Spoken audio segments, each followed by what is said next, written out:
Hello, students. Good morning to all. You are absolutely fine.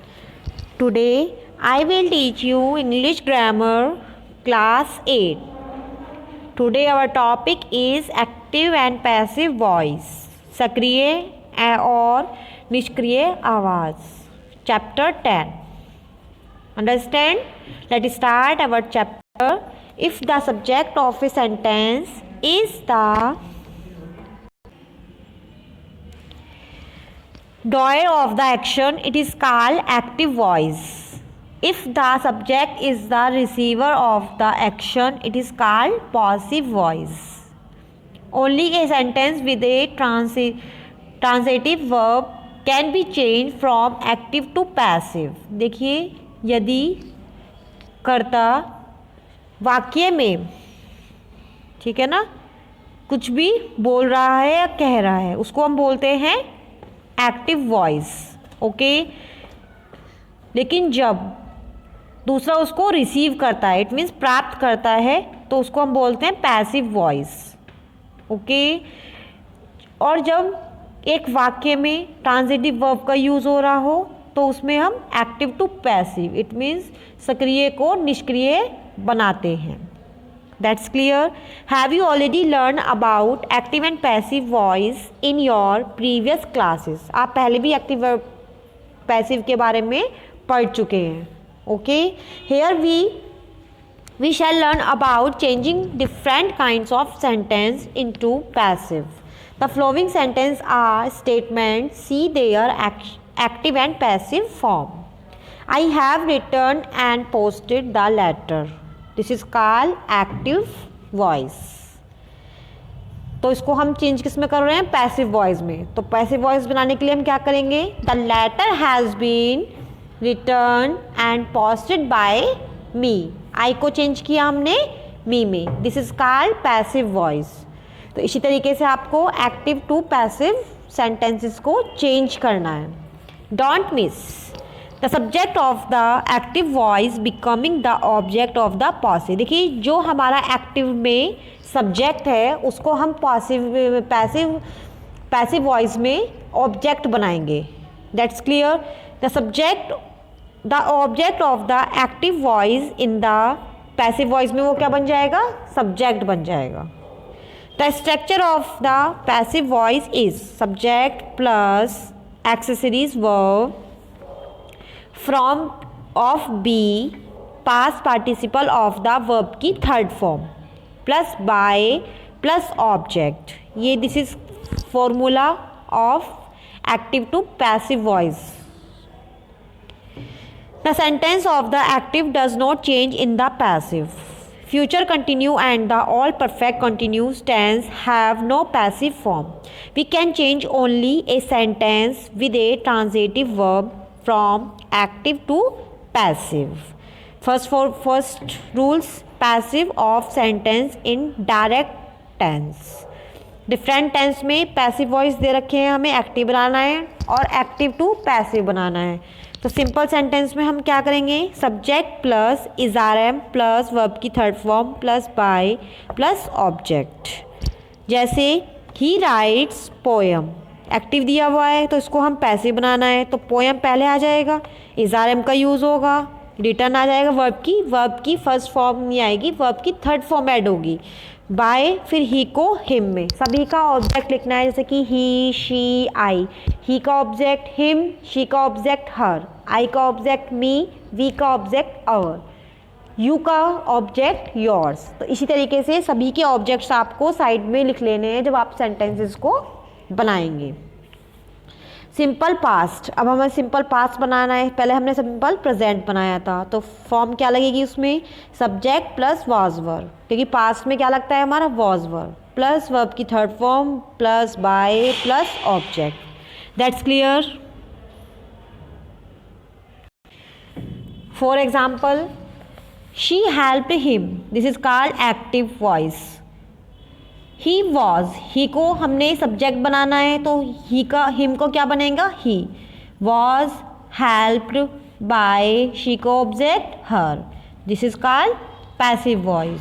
Next है C, simple future. From subject plus shall and will plus be plus verb की third form plus by plus object. कैसे बनेगा? They will meet you, this is called active voice. इसको हमें passive में चेंज करना है तो यू को यू ही, ओके, यू का योर होता है, यू को योर बनाएंगे। उसके बाद will be, meet, by, they को दैम में चेंज करना है। Next present continuous. Present continuous subject plus is are am plus be plus ING, इसमें आईएनजी भी ऐड होती है ना, प्लस वर्ब की थर्ड फॉर्म। आपको पूरी एक्टिव वॉइस में वर्ब की थर्ड फॉर्म को इंक्लूड करना है, okay, plus by plus object. तो he is doing homework, this is called active. हमें क्या बनाना है? Passive voice. तो homework is being done by him, okay. Next है past continuous. Past continuous from subject plus was verb plus being plus verb की third form plus by plus object. तो past में हमें आईएनजी ऐड कर लेना है, इसमें वाज वर्ब हमारा एज इट इज रहेगा, जैसे कि हमने पास्ट का सिंपल बनाया था। नेक्स्ट है perfect, present perfect, subject plus has and have plus been. अब क्या आएगा इसमें? उसमें बीइंग लगा था, इसमें क्या लगेगा? बीन प्लस वर्ब की third form plus by plus object. She has invited me, active है, पैसिव बनाना है। आई हैव बीन, आई को किस में चेंज किया हमने? मी में, तो मी का ऑब्जेक्ट, मी ऑब्जेक्ट है तो मी का सब्जेक्ट क्या होगा? I. Have been invited by her. फिर नेक्स्ट है past perfect, subject plus had, okay, plus had plus been plus verb की third form plus by and object. And future perfect में will and shall, will and shall के साथ में हमें क्या include करना है? हैव बीन प्लस वर्ब की third form plus by plus object. That's clear. Next है पैसिव ऑफ इंट्रोगेटिव सेंटेंसेस। अब हमें इंट्रोगेटिव सेंटेंसेस को पैसिव में बनाना है। While changing in interrogative sentence into passive follow the following step. First है change the word order of the questions into the word order of the statement. Example, did he help you, this is called question, passive and active voice, okay. तो इसको हमें passive voice में बनाना है तो हम क्या बनाएंगे? He helped you, this is called passive voice। Statement है हमारा। नेक्स्ट है change the statement into the passive.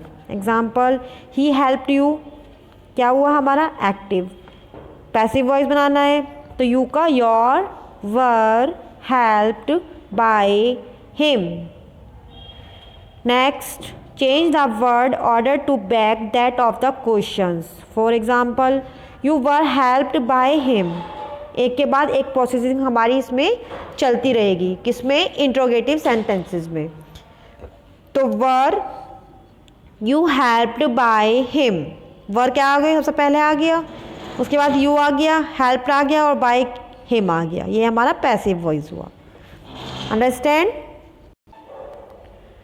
Next passive of imperative, imperative sentences. As you know, imperative sentences are request and command। देखिए जो हमारे imperative sentences होते हैं उसमें request and commands की requirement होती है। They ask someone to do some things। एक जना दूसरे जने को करने के लिए आज्ञा देता है या फिर उसको कमांड करता है। The subject of an imperative sentence not usually express it is implied the subject is you. In many cases, while changing an imperative sentences into passive, first let is used, then the object is changed into the subject, and then be is used with the past participle of the verb. Call the witness, this is called active voice. Passive voice, let the winter be called, let the witness be called। Okay, open the door, हमें उसको imperative passive voice में चेंज करना है, तो किस चीज़ का use करेंगे हम, लेट का। हमें इम्पेरेटिव में लेट्स का यूज़ करना ही करना है, तो लेट लगाएंगे। उसके बाद ऑब्जेक्ट क्या है, द डोर, बी, और ओपन को ओपन, वर्ब की third form. But in many other cases a different predicure is required, releasing the mood of the speaker or the underlying implications of the utterance. You need to being the passive constructions like this. You are request, advised, introduced, ordered, etc. follow. This is called originally imperative sentence. Understand all students? Our chapter have completed. I hope so you understand all students. Thank you all.